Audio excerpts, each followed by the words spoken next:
teams at TI that make it because they get knocked down early, and it's a good reminder early on, like, oh, okay, that's what losing feels like. So for Vici, they're going to ban the Storm. They felt like it was a problem. In fact, they pick up the Void for themselves. Historically, a pretty good counter to the Slark. Yes. Time dilation's great. Your ulti's great. Yeah. Although, I can't remember what it was. I think it was Liquid versus Secret. Remember when Envy used to play like Slark and Ember all the time? Yeah. And he would work Voids. He would always get his ulti off during the chrono. Or like right before the chrono. Right. He was so good at that. But that was a long time ago. Both teams opting for a saving offlaner for their hard carry. Abaddon on one side, Omni Knight on the other. This has been kind of a meta, building up. Both Abaddon and Omni Knight have been picked up more and more times as we led into the international. That is a Venomancer. That's a Venomancer. Is that even good against Void? Ooh. Is it good against Omni Knight? You know what's weird? It feels like they mirrored heroes or something like that. You know, like Veno is Rasta or Shadow Shaman, and then Abaddon is Omni Knight. It feels like there's like an evil version. Okay, that's a sniper. A sniper against a Slark. Everything else looks good, right? I think sniper is really sick here against all these other heroes. Sniper against Slark is a little. Dude, sniper is great against Tide. But sniper is great against Tidehunter. It's great against. It's actually really nice in lane against Venomancer, by the way. Yeah. You farm wards. You're out of distance of Venomous Gale for most of the time. It's actually really annoying. You're able to, like, I think my favorite thing about that matchup is the fact you're able to poke at the Venomancer to a point he feels very uncomfortable. He has to overcommit to be able to get a good ultimate, or he has to retreat. Doesn't like it. Are you blocking out the Tidehunter right now? Yes, I am. I don't think it's bad against Tiny because this is the support Tiny, right? The core Tiny is a lot scarier for a sniper, but this is a support Tiny. And he's got good frontliners. You got a somewhat tanky Elder Titan. You've got this Omni Knight and Faceless Void. This glass cannon carry for Ori. He's going to have an opportunity to redeem himself, which was for a sort of hit and miss Invoker game. He definitely had some times where he made some good plays, but other times just looked a bit lost in game one. I think the Slark sniper interaction is going to be okay, though, because he has GA backing out. I could, yeah, I could definitely dig that. Yeah, I think because part of your advantage is like you just get on top of sniper and blow him up, right? Yeah. And once you take that away, I think it becomes a lot harder. Okay. I finally got that Tide out of my face. Oh, he's coming back.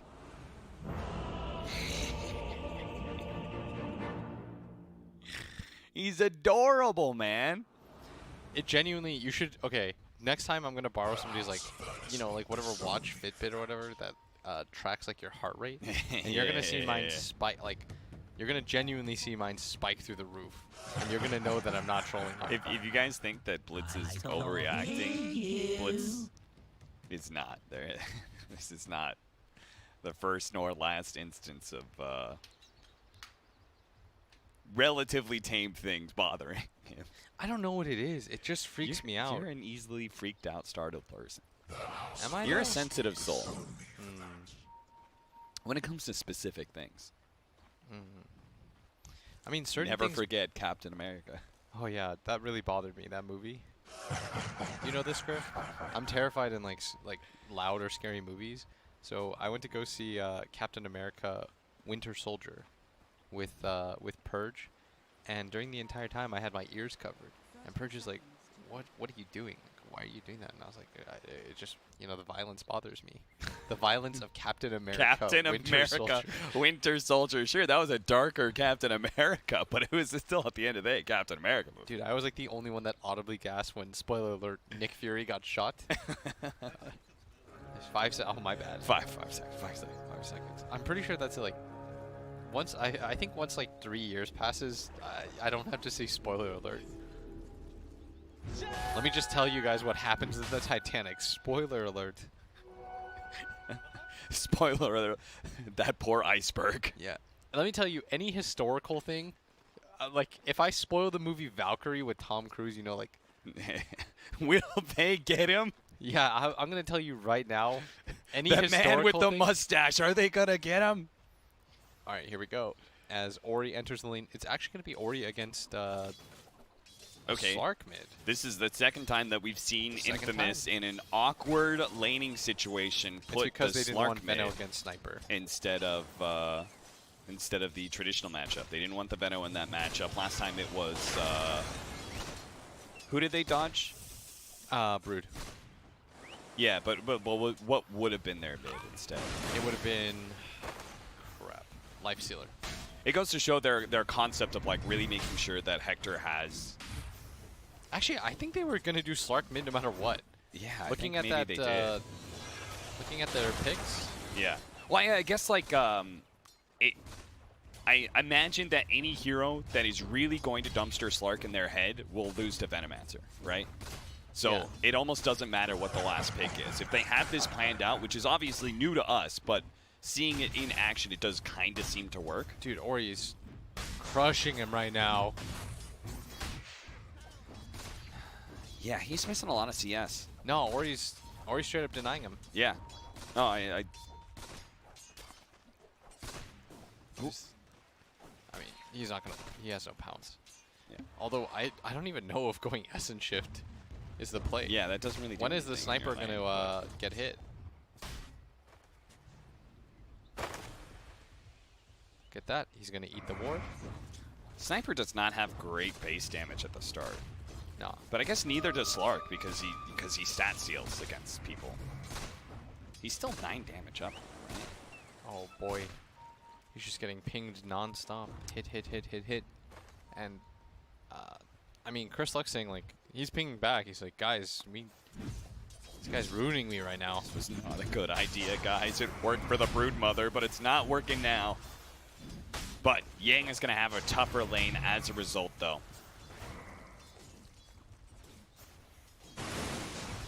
Slowing down DY On with mid. that level 5 gush. They're going to try and finish up Chris Luck with the shrapnel, but he's forced to pounce away. And in That's a fact, free the Tiny has deny. the back too, who is only level 1. Yeah, Not really this- sure what the plan was there. As bottom lane, Whisper, who I feel like Whisper is so unused to having decent lanes that it's a little bit of a surprise for him that he's being able to just get this pull off. Oh, yeah, he's been targeted in almost every single game we've watched from him. He's done really admirably considering that situation. I felt like he Yeah. played a sick Legion Commander last game. Yeah, for sure. I thought he did the best with the situation that he was given, as Paparazzi getting a little bit assailed here, but I feel like he's going to be an issue this game. Paparazzi, with the type of heroes that he has against him, I feel like Chrono's always going to be free. As he gets a silence off on the Shadow Shaman, and And the Aphotic Shield popping as well does a lot of damage. Fate's just going to be continued to slow down, He's and he dead. is not going to be able to get to that Ancient stack in time. and Whisper with finally having a good laning phase. Yeah, walking away with the first blood. Though he doesn't have nearly the CS that this Omni Knight has. He's 20-2 on Omni. Dude, I don't think this is that bad of a lane for Omni. I can't imagine that Tidehunter is ever a threat. No, that's the problem. This is so this Tidehunter 5 man is It's definitely interesting, let's say that. yeah. The thing about it is that it really doesn't provide any lane pressure, is the problem. Yes. If you can't get a kill with your Gush, that usually means that the lane is kind of bad for you. Yeah. But what it does really well, as we saw in the previous game, is it's a support that doesn't get bursted easily. Mhm. And the Ravage potential of it is very good. Like, they did a really good job of fighting around that. It's very awkward to have a 5 position that is a credible team fight threat that you can't burst down, Yes, right? precisely. It's like Warlock. Oh, just, as long as you can jump on top of him, at mid. fantastic. But Trying to, Schofield's trying to get the toss in here. He's going to be able to hit the avalanche. Chris He's got Luck it. runs back into his tower, and with the pounce, this should be a dead sniper. that was so well set up. I mean, I feel like in Ori's mind, maybe he was thinking like, why is he backing up all the way there? Yeah. He's like, he's not eating a tango. Something is definitely Did they wrong. have the Tiny as well when they did the Slark mid against Broodmother? No. What was that, Earth Spirit? They had Earth Spirit?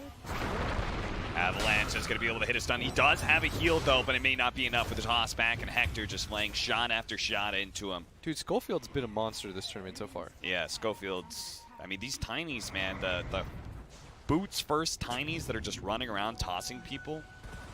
There's like no better level 1 ability than toss when it comes to getting kills. Still, in last hit category, all 3 top of the board still belongs to Vici Gaming.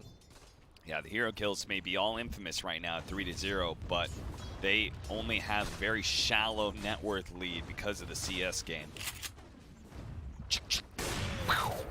Ori starts the harassment damage on that Slark, hoping to be able to keep him low because he has this experience advantage right now with Chris Luck being away from level 6, but that's why Stinger and Schofield, they're going to go for the kill again. The toss back onto Ori. That's going to be another kill. Ori can only turn and fight as best he can with the shrapnels.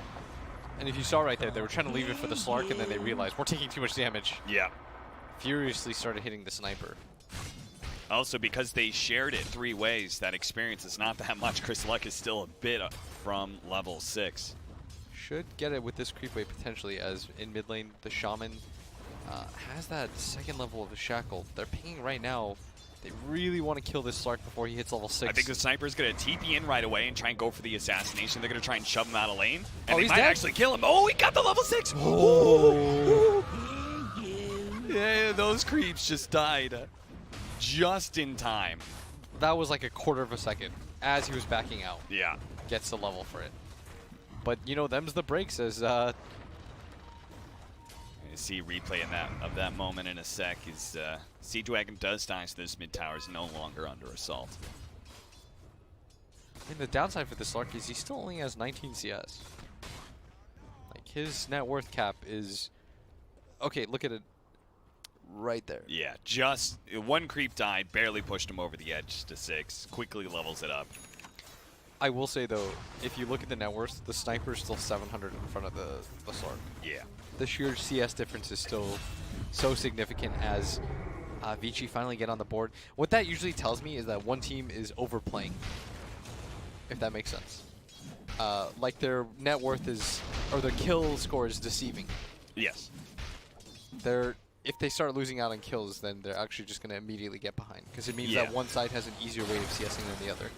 For me, it's like the passive state of the laning phase is superior for one team, and that's why the other team has to run around and try and get kills.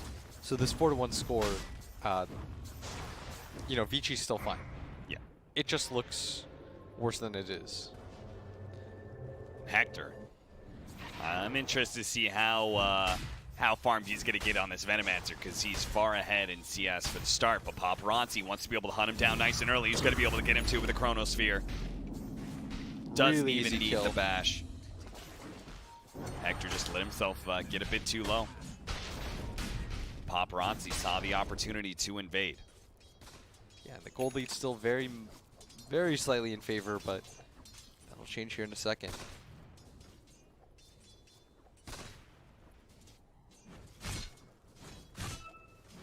This is going to leave Whisper alone in lane, who already had, because of the first blood and his high amount of CS, pretty decent net worth. He's neck and neck there with the sniper. He's going to be able to put some good pressure on this tower. That's why the rotation has to occur from the Omni Knight to push him back. Might be able to catch him here, but DY, it's a level 7 Abaddon. That is a really tough kill to get. They're going to try and challenge him here a little bit. He can level his ultimate as soon as the shackles are thrown onto him, just to be able to get rid of that disable. Resets himself just fine here, as I mean, he did have that early first blood, but it did mean that he missed out on quite a bit of CS, as Veno, he doesn't really do anything to the Faceless Void, who will always have the benefit of having his time walk. Yeah. So when it comes to actually getting kills, might be a little bit difficult here, as the support tide is definitely not going to be the one to do it. They are pinging towards the stacks right now. They want to do something about that, but they have to take down this tower first. And this is a pretty big tower for the Veno to take. Absolutely. Just that free off lane tower when you can win your lane hard enough, and he's going to be able to take it now as the 10-minute rune is going to spawn here as well. Paparazzi is going to jump forward, taking away that observer ward. So they'll have their better shot at being able to defend this bounty rune pickup. And it looks like it's going to go 2 for 2 as they secure their own on both sides. The Omni Knight grabs his, Whisper grabs his, And the two sides trade off. Maybe they go for a smoke here even, towards this mid area. First, they have to start giving Stinger some levels, though. Yeah.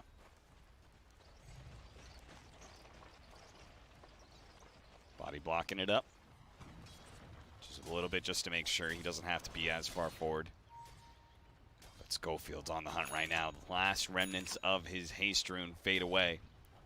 But has the positioning if Vici Gaming get a little bit too far to this right side. But they know because of the observer ward they had in their own jungle. They saw that rotation. That's why they're playing so far to the left. But Schofield still going to try and go for it anyway. But now he's overextended himself. Fade. He knew that this was going to take the bait. And that's why they laid this trap out for him. Chris Luck is going to go for the TP wave. But that's why you had that Chronosphere in your pocket. I mean, that does force the chrono, but at the same time, I'm not really sure why Chris Luck decided to stick around. No. Like, he was not going to save his Tiny there. Yeah. And considering he's only level 4, it's not like there's anything to save. I mean, I think he got used to like how he was able to play the Slark last game. Yes. Because there wasn't that big AoE disable threat against him. But there is this game. There is. He can prove to be very, very... So he's going to have to adjust to the idea of this Faceless Void. Yang actually has a slight experience lead on this Whisper Batten. And Hector is just farming jungle. He, once again, is at the top of the net worth charts. Doesn't seem to matter what hero he is. Okay, that's a little bit more than a slight lead. He already has his 90 GPM talent on Yang. That's a hype pickup. Hector, of course. Venomancer has the same GPM talent. And again, Schofield just keeping the brown boots and such until he can go for that faster blink dagger. They're going to try and bring down Yang here. The pounce is not going to land. They are going to be able to hit the sounds on him. The Heavenly Grace will make it so it doesn't last too long, but the Purification still needs another second or two. He will have enough seconds, though, to be able to get that off, and now he can turn. The Assassination is going to be enough to finish off the Tidehunter. Chris Luck will get away, thanks in part to his Shadow Dance passive. That was a very ambitious kill attempt right there, especially without the Ravage. Maybe if they have Ravage, they can get the kill onto the Omni, but I mean, that guy is really tanky. He's got 4 levels of the Heavenly Grace. Could have even leveled his ulti at some point, but Infamous was just kind of gambling on the fact that he didn't. It's not even like he needed it, because it wasn't very close. I'm a little bit surprised Hector didn't go for the Midas build on Veno. Instead, just going for the very, very fast Hurricane Pike. Yeah, considering the type of game it looks like he wants to play anyways. Yeah. Like with a Slark on your team, not sure, like with these supports as well, like you're not going to be able to play the fastest game in the world.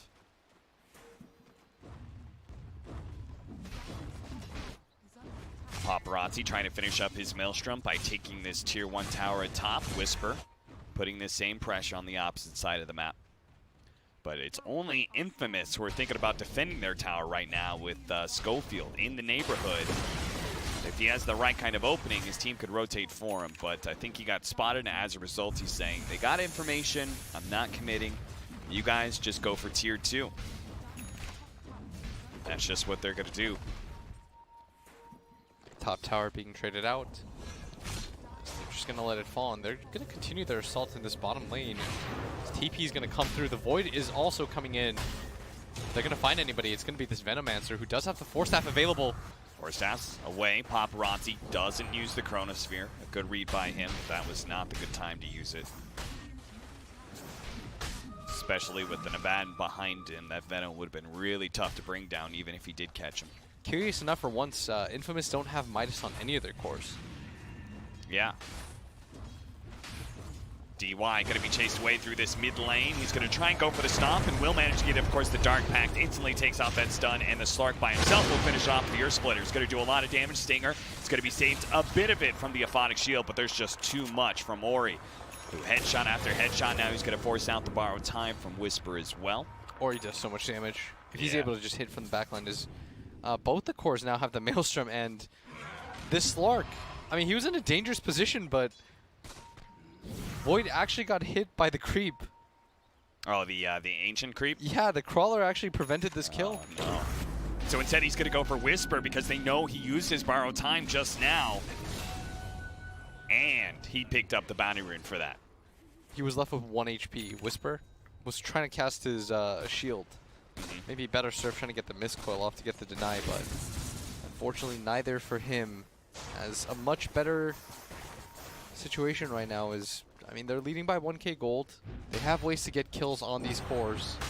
Blitz, what is the timing behind Venomancer core? Right, because it feels a little weird. It's a hero that's supposed to pressure heavy in the lanes, but then he's going to hit jungle creeps for a while. When does he feel really strong in the mid game? I think right now when he has his pike. Just as soon as he has pike? I think he should feel fine. By the way, do you notice everybody from Infamous really likes, both their cores really like getting they're going to be able to get a nice blink avalanche toss right on top of Ori. Chris Lux trying to finish him off, but Yang is able to get off a good Heavenly Grace purification. They still hit him with the Ravage, though. They're staying on top of Ori. Ori turns and fights, knowing that it's nowhere to run, but he's actually doing a lot of damage to Hexter before he finally falls, but still the purification keeps him alive a little bit longer before finally that's it. Chris Luck was able to pounce away before Paparazzi finished him off. Now he goes back in with the Aphotic Shield. He knows these heroes are low. Burst down the Omni Knight. Might still be able to catch out Yang, who's silenced up. Will get Dark Pack damage, and that's going to be it underneath the Tier 1 tower. Chris Luck looks to finish up that tower as well. Shadow Shaman, Sniper, Omni Knight, all dying there. Chris Luck's going to get a tower, some Serpent Ward gold as well. This Tiny is just ruining them right now. They all in committed for Ori. You saw the difficulty, right? When the Omni's there, it's hard to just burst down the Sniper. They had an all-in commit just to kill Ori. I think at that point, it's one of those situations where you feel bad about letting him live because you have lost heroes, but you sort of have to hard commit to it anyways. And Whisper's positioning right there was the best. Coming in at the last second, goes in from the far right side. Vici thought that they were just going to get cleanup kills after that point, but without Chronosphere up, Infamous took advantage of that timing. Schofield. Aphotic Shield takes off the shackles. He's going to toss over Chris Luck, who wants to go for that kill on the Fade. He'll have it too. The Dark Pack saves him from the stun. Whisper has a similar play with a borrowed time. He's actually trying to get some damage out, but they are going to be able to get the Chronosphere onto Slark. And Slark saved a little bit by Whisper. And the Shadow Dance actually going down as well. Can Chris Luck actually get out of this one? Gets a little bit of regen passive, pounces out, goes for the TP. The stop is right there. And Chris Luck may have been better served to try and get into the trees, but is caught by DY. Quarter of a second. I think he was seen by the tower, too. Yeah. Unable to get out. Not the worst trade in the world for Vici as a result. Getting that kill on the Slark. It looked like he was going to get out, no problem, but... Especially since it was nighttime, right? Like, it's very hard to catch the Slark once he gets a little bit of distance away from you during nighttime. It's proving really hard, though, for them to deal with this this Faceless Void. They don't have enough lockdown. They have a lot of different slows, things of that nature, but like when it comes down to this like hard stun, such as what Vici have on the side with this Shaman, they don't really have anything like that. Fade. Thought his triangle was going to be safe, but look at the double wards placed by Infamous. They double ward up the triangle and go straight for Roshan. So even if one of those wards is dealt with, they are going to be able to see any rotation that comes in from Vici. This is going to be the fastest timing, which is why the Slark is coming in. They're trying to commit for this. The Radiant have scanned. Zelda Titan's going to be able to get inside this pit in time. He has the Spirit in position. Holding, waiting until it gets the last second. He's going to go for the stomp now. First splitter up in 4 seconds. Assassinate's going to scare away Chris Luck, but the double damage on Hector is allowing him to be able to quickly finish that up. They do have the shrapnel right on Chris Luck, but he's going to be saved down by the Aphotic Shield from Whisper, and now he has enough to rule it to be able to jump forward. The Ravage going down, managed to catch some of these heroes. A toss back of the Sniper right on top of Paparazzi, who goes straight for the Tidehunter. Managed to finish him off, take down the Aegis of the Slark as well. K1 Hector managed to get a nice ultimate, but it's going to cost him his life. Can the Slark finish this one up, or does he just have to retreat? The Pounce, oh, he got jumped in front of. So the Pounce doesn't get him over the cliff. A jump in from Schofield, that's still not enough to finish up Paparazzi. They're just throwing heroes away. VG Gaming, they don't lose a hero and take 4 down of Infamous and the Aegis. Very surprised that Infamous decided to take that fight. Considering the circumstances, anytime you have to initiate an Omni Knight, I feel like you're going to lose the fight. Yeah. He's the worst hero, I feel like, to just instantly go for. And that means They don't have to worry about the Aegis, but they also get these 20-minute bounty runes. They're not going to get all 4. Whisper snags one of them. We're going to see look this back again. at the replay. I mean, just look how low Chris Luck was and Whisper. Yes, and you could back out at this point, reasonably speaking. Yeah. They also decided to go for 2 different targets. I don't know. This was just such an awkward fight for them to take. The Ravage not hitting the sniper right away, I think, cost them a lot of their timing. Instead, they had to go for the Avalanche toss. Walking up that hill, too. Yeah. Through the Shaman.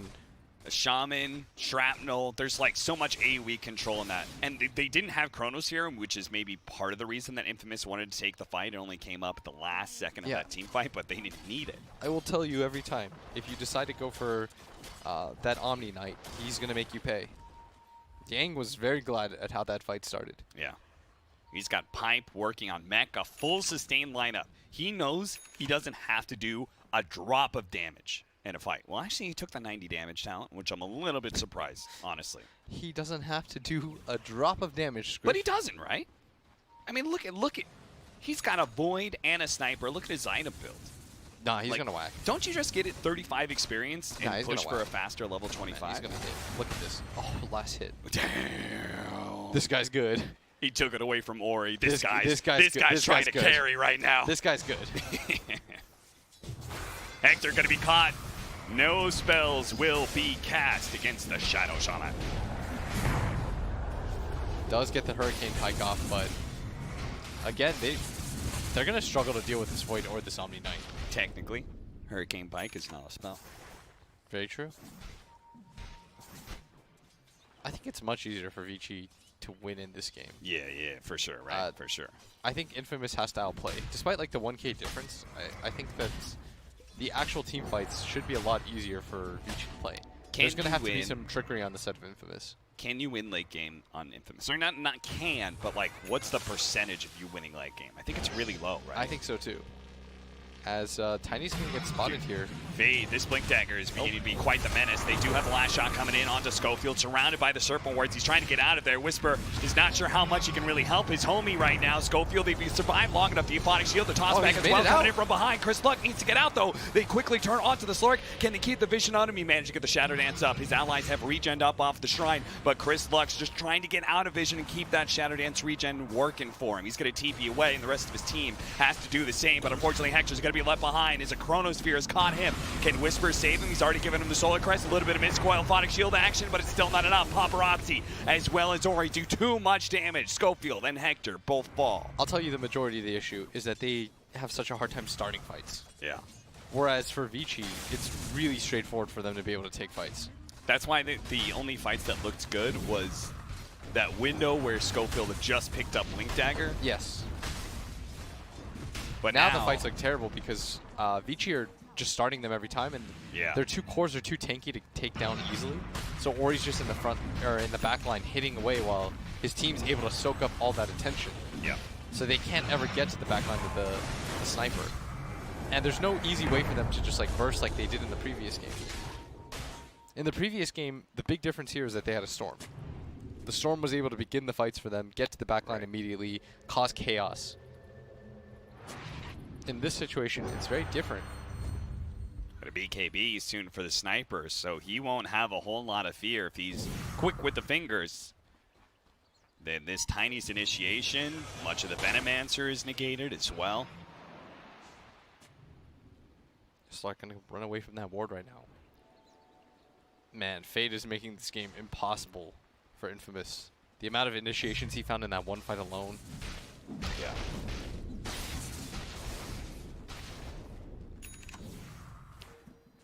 How far away is Stinger from Blink Dagger on Tide? Or is he going the same Solar Crest build? No, I think he needs the Blink this game, right? Yes. They need follow-up to the Tiny. But it's so far away. What they need is this. Tiny goes in, then, the Tide goes in right after, and then they try to burst down the Void or the Omni during that time. But it feels really unlikely to me, Cap. There's a Pipe and a Mech on Yang. This is quite the mountain that they're going to have to climb this time around Infamous.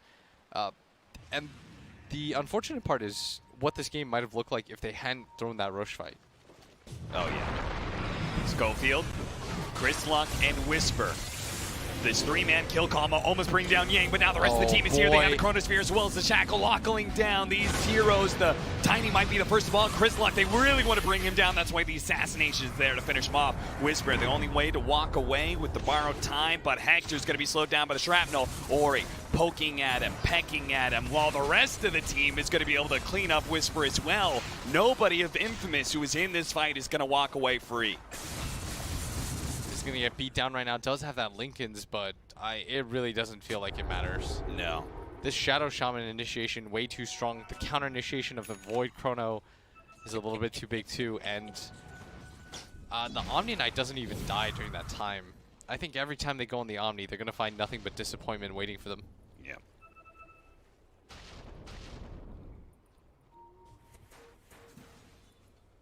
$6,000 net worth lead with a team that has an Omni Knight, Sniper, Faceless Void. That's a lineup that's going to scale real well into late game. You see that? Ori popped his...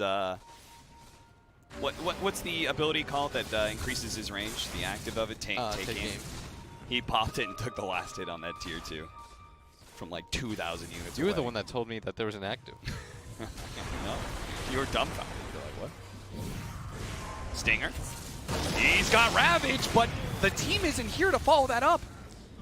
All right, they're starting to get a little bit desperate here. They're crumbling. Paparazzi jumps a little too far forward. Hector tries to take advantage of it. The size being used onto the Abaddon, while Chris Luck keeps on trying to get close to these heroes, but immediately has to pounce himself away as soon as they turn and fight him. The borrowed time has now been used. That's just another ability on cooldown for and this the team. courier dies. They should just push. There's no Ravage up. They need to protect their catapult. They got the Siege Wagon tooting along. They're pinging towards the top right now where they've got a bigger creep wave, and they're going to go in. No borrowed time. That's death.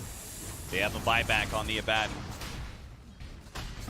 I mean, Stinger is alive in 1 second, but he's a 5-position Tidehunter with no Ravage. God, this was so well done by Vici.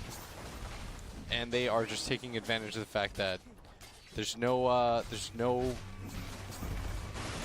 possible way they can take fights without the Ravage. Yeah. Chris Luck's going to try and grab somebody on the way out, but they have Chronosphere, so he's got to be real careful, and it looks like he's going to be caught. He's dead. Not even Chronosphere needed. That's why Paparazzi's going to look for more. He's going to be able to grab Hector here. The Earth Splitter laid out just to make sure they do finish off that Venom answer before he gets a chance to get his ult. Even getting your ult off at this point against the Heavenly Grace plus the pipe, hasn't even casted it. Yeah. Feels that confident that, I mean, they're fine. And look at that damage cap. The 90 damage on the Omni Knight. You doubted it, but... He's doing it.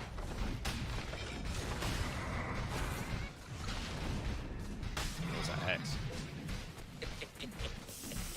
What did he Hex? Was there a hero close to him? The range creep? Oh, he hexed the range creep? I was like, is there some hero coming in from behind? What's going on? Fade Zing, sorry. All right, 2 lanes of Barracks. The only reason they can't go for Megas right now, they're still tier 1 alive. Oh, precasting. Yeah. I see. Hoping for the Tiny to come in or something? That makes sense. Man, Scrift's so smart. Shadow Shaman with the boots of travel. Now you're just living luxury.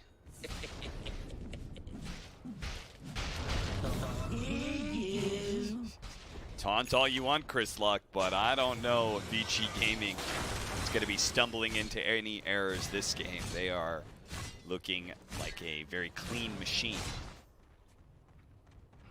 This kind of lead, all they have to do is control the game, get the next Roshan, march down bottom lane.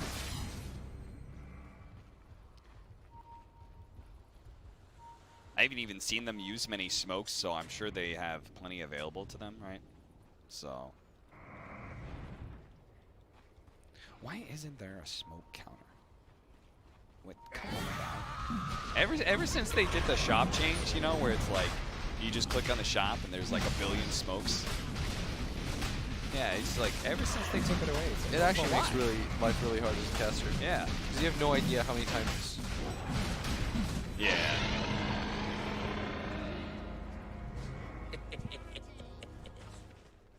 Combined with the fact that it's not as simple as like just count the smokes, you know? Yes. Sometimes some teams buy more than others.